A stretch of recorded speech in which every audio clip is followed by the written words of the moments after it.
the offense has been beautiful, and Porzingis probably is the biggest reason why.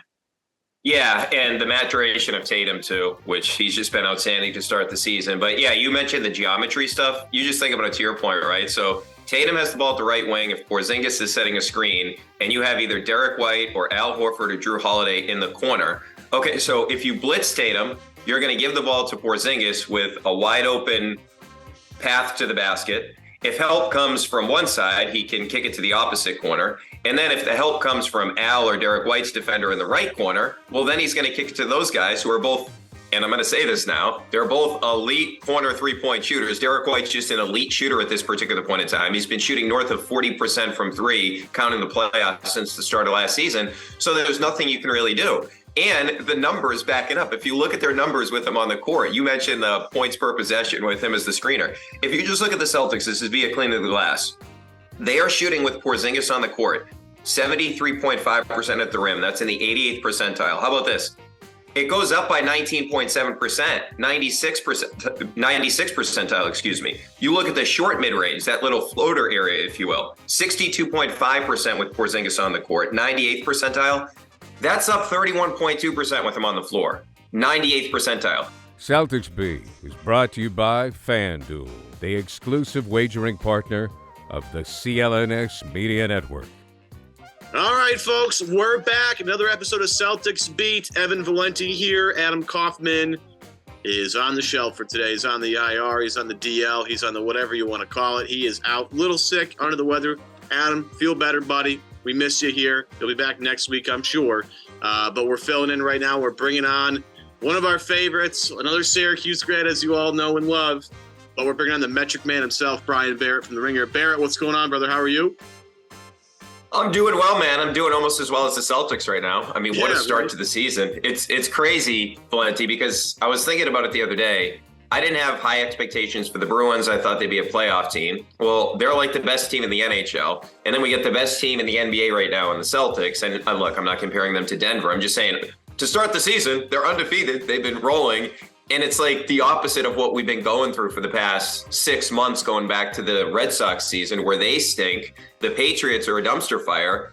And now the Celtics, I said this the other day on my pod, it's like appointment viewing from my perspective, even if it's not a good team. Like the other night, I was bummed that Halliburton wasn't going to play because I love watching Halliburton play. And obviously that certainly the Celtics are going to win that game no matter what, but at least they have an entertaining player on the floor. But I was still interested to watch the game because I want to see what these guys do offensively because the starting five is just so deep. The only thing that I would say has hurt me this Celtics season so far is prop bets. I had a same game parlay, an off the pike same game parlay the other day. Now, Halliburton got voided from this, but I had Tatum for 25 against the Pacers. I had Jaylen Brown for 20, the Celtics on the money line, and as I said, or the Celtics to cover the spread too. And I had Halliburton in there. He got voided.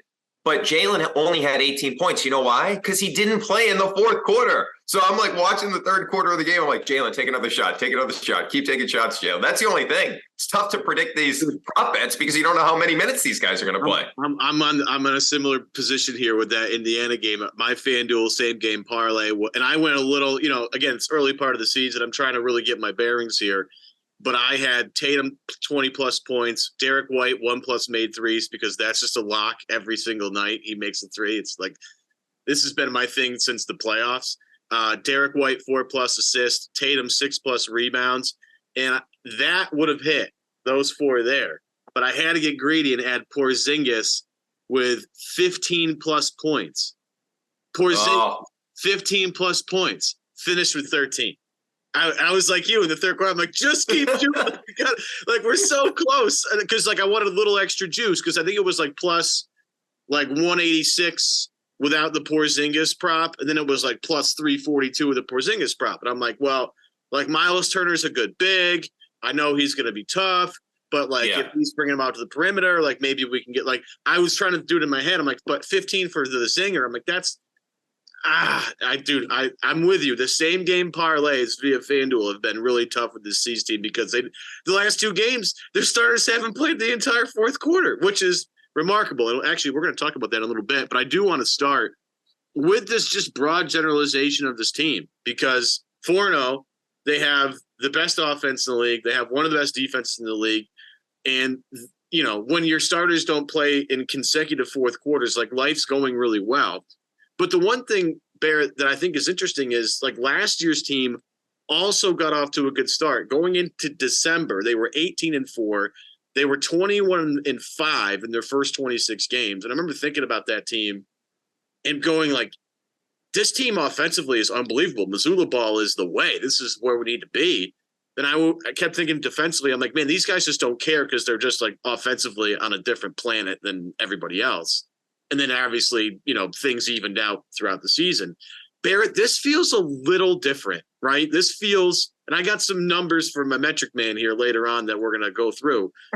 But just like watching this with the eye test, this feels significantly different than last year's team. Yeah, for a couple of reasons. The first one is, and I thought this was a great follow-up by Abby Chen from NBC Sports Boston as well. So Jason Tatum said after the game where they beat the Wizards, which was for so many reasons an incredibly entertaining game. Jordan Poole doing the behind the back and then going back to take a three and he gets blocked by Porzingis. That was one of the funniest things I've seen. And he has a mixtape on Twitter right now from that game, basically, because he got stripped basically twice by Drew Holiday on the same play. But anyway, I digress. After that game, he said, some people would say we learned our lesson. And Abby followed up, would you say that? And he said, yeah, because how many times last year did we watch this team, not specifically the offense, but just the effort? Like, remember they got blown out. I know Oklahoma City's a good team this year. They made it to the play-in last year. But remember they gave up like $150. They just didn't show up. And maybe Chicago was just a weird matchup. They lost a bunch of games against Chicago. The Magic, who I believe is a good team this year, but they were not a great team last year. They lost to them not once, not twice, but 3 times. So there were so many games that they just went through the motions. And you see with this team, it's like they're trying to prove a point every night when they're out there. And just from a product perspective on the court, the biggest difference is, and I hate to say this because we all love Marcus Smart, everybody's a threat to shoot, right? And if you look at the way Marcus has started the season, he is now 12 of 40, 30% from three-point territory. Derrick White is shooting.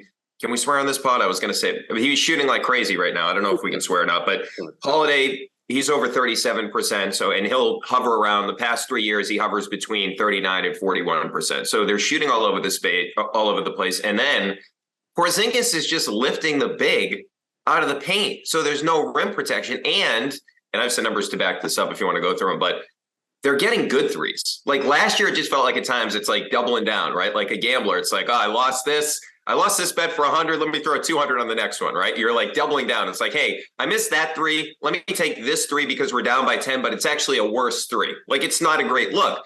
This year, all those threes are good. Like it's drive, kick, or it's, hey, Tatum's coming off a high pick and roll right into his shot. Even Jalen, who I don't love Jalen taking a lot of threes, but even his threes, I don't feel like they've been rushed when it felt like so many times last year they were. It just the offense, and they're still learning how to play with each other. It just, there's not really a weak spot, which is, if you go through it, I mentioned this to my boss the other day, Bill Simmons, like how many teams have had a starting five this good 1 through 5, right? Obviously, there has been better starting fives. Like the Warriors, who is the best team of my lifetime. I obviously didn't see the 86 Celtics. I guess you could throw the Bulls in the conversation as well. I was very young when those teams were coming up. But when you have Durant and Curry on the same team and you have Klay Thompson at the peak of his powers, Draymond, like that's the best starting five. But the fifth starter was Zaza, right? Like when you look at the Celtics. Iguodala, because I was going to bring this up later. I have it later because I did like the conversation that Bill had it on his pod on Friday. Like when you add Iguodala, it definitely makes more sense as a 5 than Zaza Pachulia, man. Like, come on. Yeah. So no, that's a fair point. But I went on for a while there on why this feels different, but it does. And how about the Porzingis thing? He just seems like so happy to be here. He called playing defense paradise with Derrick White and Drew Holiday. It's like, who says that? I have this running gag that Kristaps Porzingis has not stopped smiling since the trade happened. Like, and I think it's like pretty legitimate here when he, you think about his career and you think about, being the number 1 in New York like that. I think actually that was good for him to build up his confidence. Like, yeah, I can play with anybody in the league. I'm an all-star, blah, blah, blah. Then he ends up in Dallas in a situation that it just seems tough playing with Luka. Like, I'm just going to be honest about it. Although they've been off to a good start. We'll monitor that. But then he ends up in Washington, which is just the death of basketball right now. It's just, to come to Boston with, White, Holiday, Tatum, and Brown on the perimeter, he's just got to be like, this is great, man. This is just, he has, and we're going to get to the defensive stuff later too. But like Jared Dubin did a great job the other day. He works for CBS for football reasons, and then I think he just posts NBA stuff. I think he has like a Substack somewhere, but he talked about the Kristaps Porzingis addition and what is done to the geometry of the floor for the Celtics is unbelievable. And there's one particular number there, Brian, I think that you'll appreciate. Kristaps Porzingis is number 1 in the NBA in points per possession as a screener. The Celtics are shooting 1.24 points per possession when Kristaps Porzingis is the screener. Like, and you think about like geometry, how it sets up. If Porzingis, picks and pops, what happens to the big versus diving to the basket if he's got a smaller guy on him. Like, they can really punish specific matchups. They are, and like, this is the one thing that's interesting about this team. They can hunt. Like, you go back to last postseason with Miami. Jimmy would just hunt. Like, is Peyton Pritchard on the floor? All right, bring him up here. I'm just going to put in the torture chamber. Where's Grant Williams? I'm going to go bring him up here. He just would take turns. Boston now has the ability to pick on mismatches unlike ever before because of Porzingis and what they've been able to do to space the floor. Like, Porzingis hanging out in the perimeter now leaves the middle of the floor wide open. So if they overload one side and they put Tatum on the other side, 1-on-1 with somebody smaller than him, aka Bruce Brown or TJ McConnell or whoever the hell he wanted to pick on the other night, it's going to be tough sledding for the defender because there's no help coming. And Tatum, 1-on-1 in the post, is, we'll find out later. I got the number. I'm sure you got the number. Has been deadly so far this season, and he has 0 turnovers because there's only one guy there. So, what Porzingis has brought to this team, Brad saw it from a mile away, and he spoke about it afterwards. He said we were too easy to guard, and I think we all could interpret from that as like all of our offense is perimeter based. A lot of drives to the basket, trying to get to the rim. Now we've spread everything out and made things easier for other guys, and that's just by having one guy on the floor in Porzingis. And then, again, adding Holiday, who's an awesome shooter, also helps. But the offense has been beautiful, and Porzingis probably is the biggest reason why. Yeah, and the maturation of Tatum, too, which he's just been outstanding to start the season. But, yeah, you mentioned the geometry stuff. You just think about it to your point, right? So Tatum has the ball at the right wing if Porzingis is setting a screen, and you have either Derrick White or Al Horford or Drew Holiday in the corner. Okay, so if you blitz Tatum, you're going to give the ball to Porzingis with a wide open path to the basket. If help comes from one side, he can kick it to the opposite corner. And then if the help comes from Al or Derrick White's defender in the right corner, well, then he's going to kick it to those guys who are both, and I'm going to say this now, they're both elite corner 3-point shooters. Derrick White's just an elite shooter at this particular point in time. He's been shooting north of 40% from 3, counting the playoffs since the start of last season. So there's nothing you can really do. And the numbers back it up. If you look at their numbers with him on the court, you mentioned the points per possession with him as the screener. If you just look at the Celtics, this is via clean of the glass. They are shooting with Porzingis on the court, 73.5% at the rim. That's in the 88th percentile. How about this? It goes up by 19.7%, 96 percentile, excuse me. You look at the short mid-range, that little floater area, if you will, 62.5% with Porzingis on the court, 98th percentile.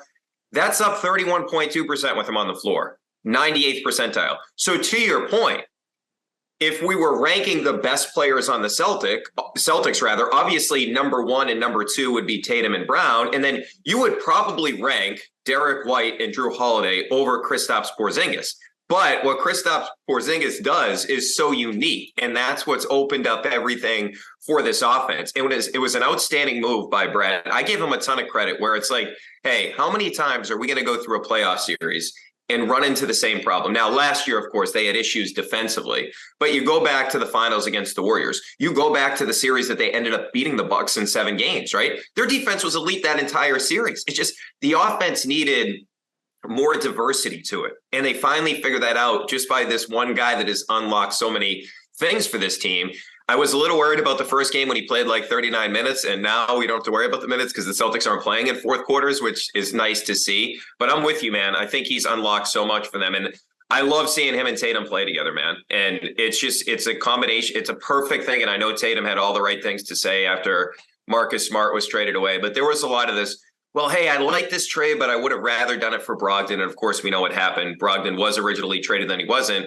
At this point, man, it's like Porzingis is just a way better fit than Marcus. I know it's not an apples to apples comparison, but that's basically the players you were swapping out. He's just a way better fit for what they need to do. It's nothing against Marcus. It's more praise of Kristaps. Yeah, and just to get back to your point about defenses trying to figure out what to do against the Celtics pick and roll combo or pick and pop combo with Porzingis. Again, I think it was Jared who mentioned that, like, you can't, the teams are playing them in drop like way less because you can't with Porzingis. It's like almost impossible. So you have to figure out another way. And Boston has counters to all of that so far. Like, again, it's early. Miami did a really good job of trying to like vary up the coverage. Like, Tatum would have the ball, Porzingis comes, sets a screen. They would double Tatum. Leak the help from the corner to try and prevent Porzingis from going to the rim. But again, in that weak side corner, guess who's over there? Derrick White or Jaylen Brown or Jrue Holiday. Like that's the geometry problem that teams are going to have to figure out. Like, how do we? Do you scram from the double on Tatum to get back to the corner? Well, now Tatum's one-on-one with somebody else that he's with a big. So you're going to have Tatum one-on-one with a big from 30 feet away. Just good luck. And that's the thing that has been so beautiful to watch with this team is they have a lot of answers to the test already. Like, okay, you do this, we'll do this. You're going to do this, we'll do this. Like if you don't crash from the corner on a Porzingis, well, he's got a wide open lane to the basket, and like he's 7. Right. This won't be hard for him. And he, as Jared mentions in the video, like if he misses, guess who's all around the basket? A bunch of small dudes. There's nobody big coming. Like the big guy's not coming from the 3-point line to crash into the glass. He's staying up there. So it's again, there's a lot of things going on, and I have a couple more things we'll mention. Score early this NFL season with FanDuel, America's #1 sports book. Right now, new customers get $150 in bonus bets with any winning $5 money bet. That's $150 if your team wins. If you've been thinking about joining FanDuel, there's no better time to get in on the action, NFL. The app is so easy to use. There's a wide range of betting options, including you got spreads, you get your player props, you got over-unders, and more. So visit FanDuel.com/Boston and kick off the NFL season. FanDuel, official partner of the NFL. But again, just the Porzingis addition, and again, Holiday helps too, but the floor is so spread out, it's going to put a lot of teams in tough rotations later on in the season. It's just going to be torture chamber all the way around. Yeah, and can I mention one other thing about the offense that I really like? Because they actually did this with Marcus a lot, and I feel like with Marcus, a lot of this was out of necessity because a lot of times he was the only non-shooter on the floor, right? So he would actually, and this is a really good thing that the Celtics did, is they would have Marcus screen for Jason Tatum. He used to do it all the time. And they're doing that with Derrick White and Jrue Holiday. So Jason Tatum is getting screens from smaller guys. So that also puts them in a bind, right? Because it's like, hold on, this guy has put on 12 pounds in the offseason. And early on, we found out, hey, they're switching guards onto him. Tatum's like, no, I'm not doing this thing anymore where I'm going to step back and if I have a smaller defender on me, like I am going to punish you. I am going to get you right into the basket and I'm just going to score over you. I'm going to get an and one, whatever it is, right? Or if you do, and we've seen this, if you blitz him and you try to get the ball out of his hands, well, then you have Jrue Holiday or Derrick White with the ball at the free throw line with nobody on them. And now they have 2 shooters in the corner. They can get into their own little floater game if they want. And a lot of times you have a big that is in the dunker spot. So you can throw up an alley-oop. So that's another play where it's like the Porzingis thing is unlocked a lot offensively. But secondarily, Jrue Holiday and Derrick White are really good screeners. I just been so impressed with Derrick White, man. Like the way that he just like fits into everything. Like the game where Jalen was going off, he's like, okay, I'm not going to shoot. I'm going to have 8 assists in this game. And then the last game, it's like, I'm going to take a lot of shots. The Heat game. Hey, Derrick, we need you to hit shots in the 4th quarter. So it's just like Jrue Holiday and Derrick White to me are like 2 of the easiest guys to fit onto any team in the NBA, right? Because they don't need a lot of shots. They're elite defensive players. Like you have 2 of the top 4 by the voters last year, guard defenders in the entire NBA. It's just, Man, I mean, I don't want to sound like too fanboyish right here. I said this on my pod the other day too, but it's just, they're loaded, man. They are loaded. We're reacting to what we've seen so far, and it's been all pluses. To get to Derrick White, because I had this later on, I want to shout out our buddy Seth Lamon, who's on this podcast last week and frequently is my go-to guy to figure stats out. So Jared had that great video about Chris Stapps unlocking everything, and Seth's been, and with me too, because I was really big. Like, I think last year, the on-off differential for Derrick White on-off the court, I think Derrick on the court, the Celtics were like almost 12 points better, I think, per 100 with him on the floor, which was the number one on the team anyway. Porzingis on the floor, team is scoring 125 per 100 possessions, and they're actually slightly better with him off the floor at 128 per 100. Derrick White, though. Derrick White, the Celtics are scoring 130 points per 100 possessions with him and only 115 with him off, right? Now, if you put Derrick White on and Chris Stapps off, the C's have scored 85 points in 62 possessions, an offensive rating of 137. That's insane, man. That is like, insane. The guy is like, when I like, there are people at this network, when they made the trade for Derrick White, didn't like it, and when he had a bad finals, creamed the Celtics for the trade and creamed Derrick White. And I was like, Derrick White was not the problem in the finals, folks. Like, that's just not what happened here. Like, look at Tatum, look at Brown. That's where a lot of the problems came from. Those guys couldn't, like, Tatum was gassed, Brown was trying to do too much, and it just didn't end well. It wasn't Derrick White's fault. Since that moment, Derrick White has been basically everything and more you could ask for. I don't think people are mentioning the pick swap they have with the Spurs, like 3 years or 4 years. 2028. Spurs are going to be good. Yeah, the Celtics is still going to be good. Tatum's going to sign his supermax. He's still going to be here. Like, even if they probably won't be as good as they are this year, it doesn't matter. But that's a great number on White. By the way, so Derrick White, we're recording on Saturday. He's not playing in the game on Saturday night because for personal reasons, and everybody is basically saying it's basically for the birth of his second child. Do you realize the last time he didn't play in an NBA game was the birth of his first child against the Heat in the Eastern Conference Finals? 118 games. Think about that.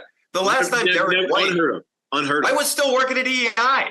That's how long ago it's been. Like, that's the last time Derrick White didn't play in a basketball game. I was working at WEI.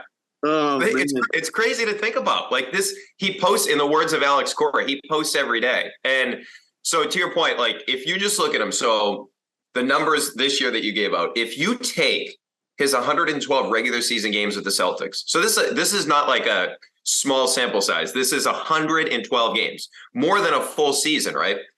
121 offensive rating, 109.4 defensive rating, 11.6 net rating. So the Celtics with Derrick White, since he stepped onto the floor with them, are outscoring teams by 12 points per 100 possessions. Also, if you just take the totality of that, plus 730. In 112 regular season games, the Celtics have outscored their opponents by 730 points. Oh, and this year, he, at the moment, at this recording, he's first in true shooting percentage, 82%. He's second in effective field goal percentage at 80.9. I don't think that's going to hold up, but 57.9 from three and 73.3% from two. So he's third in threes and he's ninth in twos in terms of percentages. I mean, the guy has turned himself into a non-shooter to an elite shooter. And it's not like it's going away. It's not like it's fluky. We saw it for the whole season last year. And quite frankly, and I don't want to get like mad about something that happened in the postseason last year, but they should have played through him more in the Heat series. Like in Game 7, when they finally realized, like, hey, Tatum's ankle is screwed up. Like he's hurt. They were playing through Derrick White. He started going off. Like, so, and now this year is nothing to worry about. It's like he's going to get all the touches that he needs, and he's the connective tissue to this team. I love what he's been able to do for the organization. And man, I got to give Brad Stevens a ton of credit for what he's done. You know what? We'll never know if he's going to draft in first round picks because he's probably never going to use one. Every first round pick that he traded, it's been good. Derrick White, Malcolm Brogdon won Sixth Man of the Year. Okay. And then you used Malcolm Brogdon's contract in a trade to bring in Drew Holiday, right? So Al Horford, when you dumped Kemba's salary and you had to attach a draft pick to that, You got Al Horford back. And we need to, Sean Graney mentions this all the time, thanks Sam Presti for putting him on ice for that, basically the majority of that season where he only played 28 games. But yeah, Brad, I thought he'd get more consideration last year for the executive of the year. I think if things go the way they're going right now for the Celtics, I would be surprised if he doesn't win it.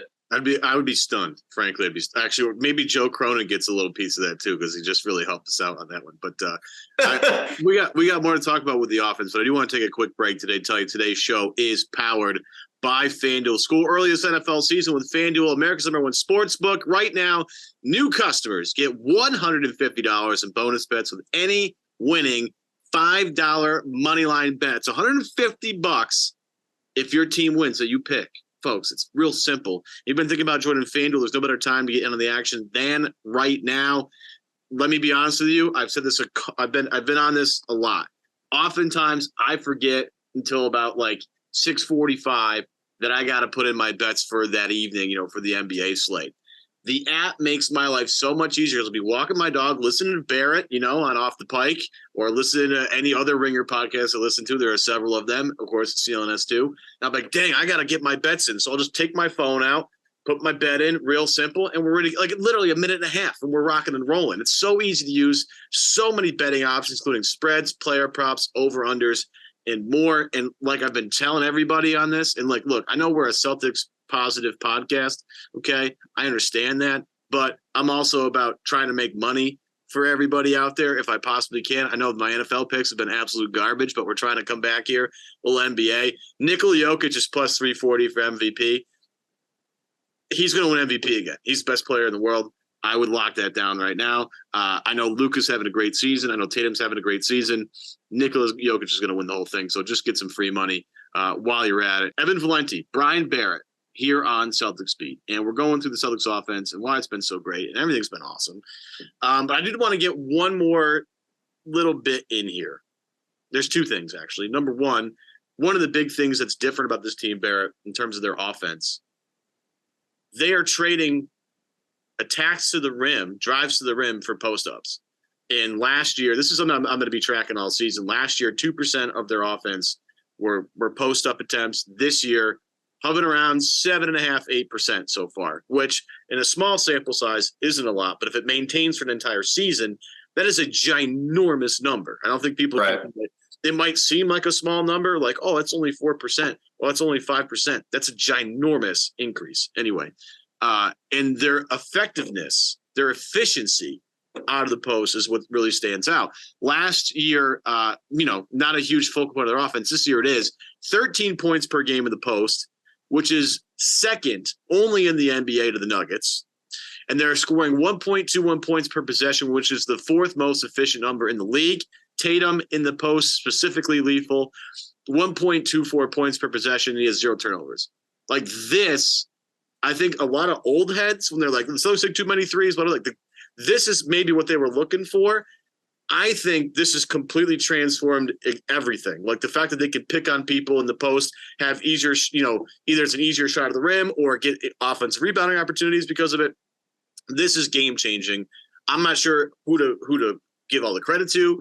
I see Sam Cassell and Jason Tatum all the time working post game after practice. Maybe it's Cassell, maybe it's Charles Lee.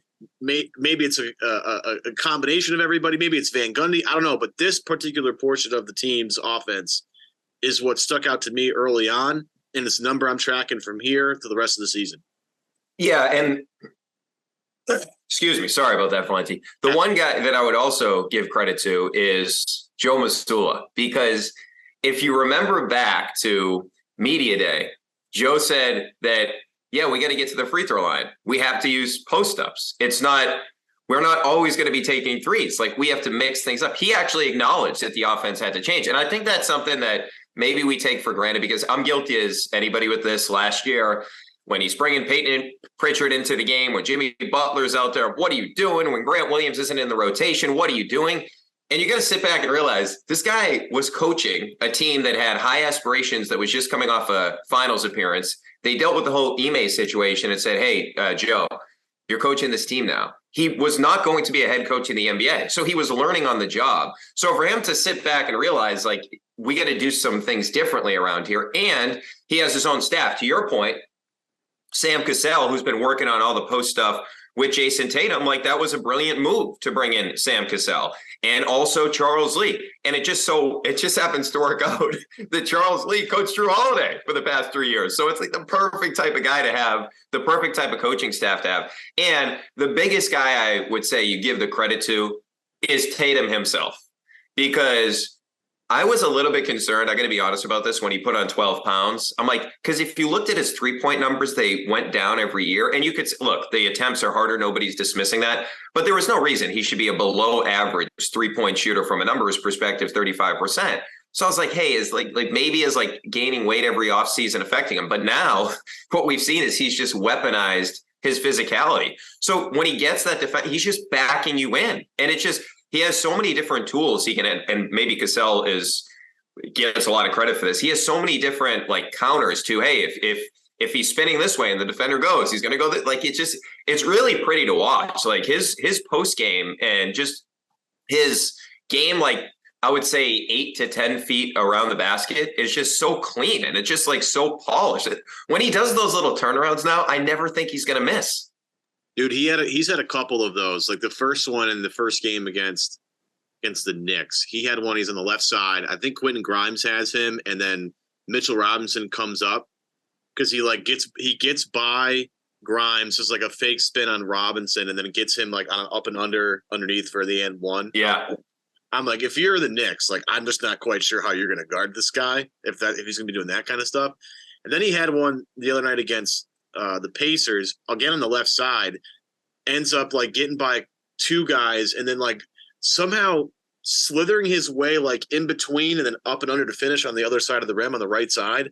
I'm like, dude, if he's doing this stuff and hitting threes, you're in trouble. I mean, you're just in trouble. He's picking on, Bruce Brown, come on down. He's picking on TJ McConnell. He's picking on this guy. And dude, Aaron Nesmith somebody put together. I felt bad for him, dude, because Jalen got him too. Yeah, somebody put that video together of both of them doing the same turnaround fadeaway. The defender both times is Aaron Nesmith. I'm like, oh my God, this poor guy getting absolutely shredded. But they look, everything has been working really well. The offense numbers are through the roof. The only thing that I think that I have concern about, and if there is anything to be concerned about, it is the only thing. They're just, the assist numbers aren't quite there. They're just the assist percentages are way down. They're 28th in assists, how many field goal makes they make that are assisted. They're scoring more than anybody else. So this, the skews can go either way. They have the best effective field goal percentage in the league. So they're getting great shots. They're hitting a lot of them. Yet there's this little thing that's hanging over everything. Is if they could just get this, if they could just get this number to improve a little bit, then there's nothing to complain about. But I guess but to me, again, eye test, the ball doesn't really stick in the way that it has in the past. Am I crazy for that? No, I know the assists are down, and even compared to last year, right? The assist numbers are not good for this team. The one thing I'll say where I think they found a way to make up for that, and I noticed it in the first game of the season, and I actually mentioned it on my pod, is when Al's in the corner or when Brissett, our guy Brissett, when O'Shea Brissett's in the game, when Al's in the corner and a shot goes up, he crashes. So there has been an emphasis to crash the board. So if you look at the Celtics this season, they are actually 6th in the NBA. I just brought it up. 6th in offensive rebounds per game at 12.3, basically tied for 5th with the Golden State Warriors. The Celtics didn't do that last year. They were in the bottom 10 in the NBA in terms of offensive rebounding. So I don't think, if you look at this team, I don't think they have a great passer. As much as we want to make Smart's gone and he can't shoot it, he was their best passer. I mean, that's just the reality of the situation. But the Celtics, in terms of ways they make up for that, is they're getting themselves extra possessions because of the offensive rebounding. And to your point that you mentioned earlier with the Porzingis opening things up, a lot of these baskets they're getting, they're either pull-ups in the short mid-range or the 3-point territory, or their drive to the basket, which you're not going to get assist on that, right? So a lot of the diet, the way they're living offensively, their shot chart, it isn't going to have you having a ton of assists, right? Because it's not when the Warriors were at their peak and they had a million assists and the ball was just flying around. That's not how the Celtics play. And the Celtics shouldn't play that way because of the individual talent they have. But I don't think that assist number is going to go up like tremendously over the course of the season. Now, I think it'll go up a little bit from where it's at right now, but I'm not concerned about it because I don't think their style of play dictates a lot of assists. Yeah, I think, again, if you're going to find something to nitpick on, that's the thing I could really nitpick. This team is a well-oiled machine right now, and it's crazy because, again, as your boss said, they replaced, two of their starting five, essentially, by bringing in Porzingis, adding Derrick White and Drew Holiday into this whole thing. Like, they've completely changed what their offensive game plan is. They've changed the rotation. They lost they lost Grant, they lost Smart, they lost Malcolm. So they lost, almost half their top 7, top 8. Like, and yet here we are. They're 4-0. They're just running through teams, and they have a Brooklyn game tonight, with no Nick Claxton. So good luck there. Because look, I like Nick Claxton, and Claxton's a great player. He's a great rim protector for them. I'm not quite sure what they're going to do without him in the game tonight. I'm curious to see how it goes down. But this has just been a lot of fun, and we've done a lot of offense, and we've gone on long enough. But I just got to say, the Boston Stock Exchange as a nickname, elite level nickname. Who came up with that? Derrick White's dad. Oh, it was okay. I first saw him do it. I think he's going to get credit for it. But this defense is something that we just can't ignore. Right? Defensively, they're blocking a cajillion shots a game, primarily with their two guards. But Porzingis has been cleaning up. And then their defensive rebounding, they're the best defensive rebounding team in the league. So it's like, yes, the only thing you could maybe harp on is they're not forcing turnovers. But when you finish possessions with defensive rebounds anyway, and they get out in transition, even though they're not forcing turnovers, does it matter? Like, that's another thing. Again, these are small parts of this big picture that's been all positive. But like, I have no complaints really. Yeah, and part of it too, like the rebounding point you bring up, it's the most underrated part about Tatum's game. This guy is an absolutely elite rebounder. I don't know why I said this guy like I'm John Gruden. He is an elite rebounder. He averaged 8.8 last year, and LeBron, Kawhi, and Durant have never averaged 8.8 for a season. Jason Tatum has now had 2 seasons where he's in the playoffs, averaged 10 rebounds per game. Durant's never done that. Kawhi's never done that. LeBron's done it twice like Tatum. Okay, so this guy's an elite level rebounder. So that's part of it too. And the other thing I was just thinking about the defense as you were talking about it. Drew and Derrick White are so smart. Like they like these doubles when the guy's back turn, they'll just go pick their pocket. I mean, Jordan Poole's like an easy guy to do that too. Poole was the best. Oh my God. He must have had nightmares that night because they were all. That guy's a clown. Did you hear what he said too? He said like before the season, his legacy is already cemented. I guess because he won a championship with the Warriors. It's like, dude, you've been in the league for like 4 or 5 years. Bro, what are you talking about? You were like the 4th banana on an unbelievable offensive team. But like now that you're like, was it Scal that just like did him a little dirty in the broadcast? He's like, yeah, now that you're number 1 on a bad team, everybody looks at you like you can't get away with this stuff anymore. I would be so mad if I was Kuzma because Kuzma, when he was on the Lakers, he played really good defense in the bubble when they won the championship. And I think Kuzma's a pretty good player. Like, I think some contenders should take it. He's a good wing defender. Yeah, and he can shoot. He can score. He's a good player. I hope he gets on a good team. I hope it's not on the Milwaukee Bucks because I would not like to see him in Milwaukee. But I was thinking about the defensive personnel. Who's the worst defender in the top 6? Jalen? I think it's like so. If you're gonna rank them. It's the top 3 is very difficult to rank for me because you have Holiday, White, and Tatum. Those 3 guys. I think it's White, but is it Holiday because Holiday can guard up a little more than? And I know the whole Jimmy Butler thing last year in the playoffs, but I mean Jimmy's a great postseason player.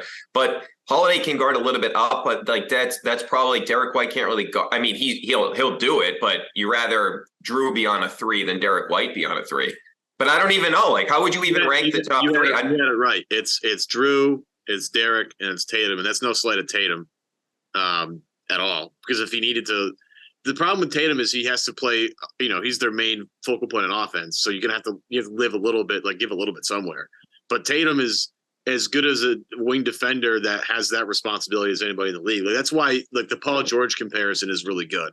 because it's like a guy that can really rebound, space the floor, get to the rack, play good defense. Like, we're not going to do Kawhi level defense here, because that's just, again, I think Kawhi is like the second best wing defender I've ever seen after like Scottie Pippen. Like that just no, there's nobody. My favorite stat is I think the stat is Kawhi has more steals than fouls, which is really a bizarre thing. I'm pretty sure that's it. I think Kawhi has more steals than fouls, which is just insane. But like, you know, Tatum's not that level of a defender, but like it's pretty close. But all the other stuff makes him, you know, it combines to be a superstar level player. I think Tatum's the third best defender of that crew, and it's no slight at him. Drew, I still just laugh at what Drew did to Julius Randle the opening night. Oh yeah, just the best. Oh my god, dude, he's like ruined his season. Julius Randle hasn't hit a shot since then. Awful, just in his head the whole time. But like, look, it's been a fun first 4 games. The 5th one's tonight. You know, Boston at this particular juncture is the last undefeated team in the league. We'll see if they are tomorrow when most people listen to this podcast. But I mean, you know, I'm like you. I'm like mad nights they don't play. I'm like, what else am I going to do tonight? What am I going to clean? I'm not going to clean. I'm not going to do laundry. I don't want to do any of that stuff. I want to watch the Celtics. I don't want me to cook. I'm not doing that. I want to like. You do cook a lot, though. I see the pictures, man. You're a good cook, huh? I've been doing some new stuff. Nice. I did a little butternut squash cream sauce on my pasta the other day, and actually, spectacular. If you have any questions, please holler at me either on Instagram, Twitter, or whatever. But like, I'm this winter is going to be about 2 things now. The C's are amazing. It's going to be about the C's and me cooking different types of pasta for. I like it. We'll be ready to rock and roll. That's Brian Barrett, Off the Pike and The Ringer. Barrett, it's always good having you on. It's always good having you on after a fresh cut. Like, I think you just got out of the barber's chair like 20 minutes ago, rolled right in, ready to rock. But every 2 weeks, man. I know, it's like clockwork for you. I let it go a little longer. You know, I wish I could, but with my schedule, I can't. I just can't get there. I get like every 4 to 6 weeks. Yeah, you can pull off the long hair though. I can't. I've grown my hair out before, like in the past. I mean, we're going back, you know, decades, at least a decade now. It didn't look good. I was not a big flow guy. I got to keep it high and tight. You know what I'm saying? Speaking of flow, I'll get us out of here in this last, and we'll take a shot at another Syracuse guy. Nick Wright's got to cut the flow, man. I don't like. Come on, bro. I've known Nick. I've been following. I don't know Nick Wright personally, but I've been following him since he's had like you know, shaved head. You know, going mostly like. High and tight, low cut, and then he's just got this flow on First Things First, whatever the heck that show is. It just kills me every time. It's brutal, man. I haven't seen it's like long, like long hair, like almost. Yeah, like hockey hair. He's got hockey hair for sure. It's unbelievable. But that's Brian Barrett. I'm Evan Valenti. Want to thank you guys all for listening today. Make sure you subscribe to us on YouTube. Make sure you subscribe on Apple, on Spotify, all that stuff. Make sure you follow Brian Barrett's Off the Pike Pod as well via the Ringer Podcast Network and Spotify. You're on Channel 5 too all the time, Brian. Yeah. Yeah, I usually go in there a couple Sundays. The Sports OT, I'll go in there a couple times a month. I was in there last Sunday. Usually do 2 or 3 times a month. Make sure you check him out on Channel 5 too. He's all over the place. That's Brian Barrett. I'm Evan Valenti for Adam Kaufman too. Adam, we'll see you next week.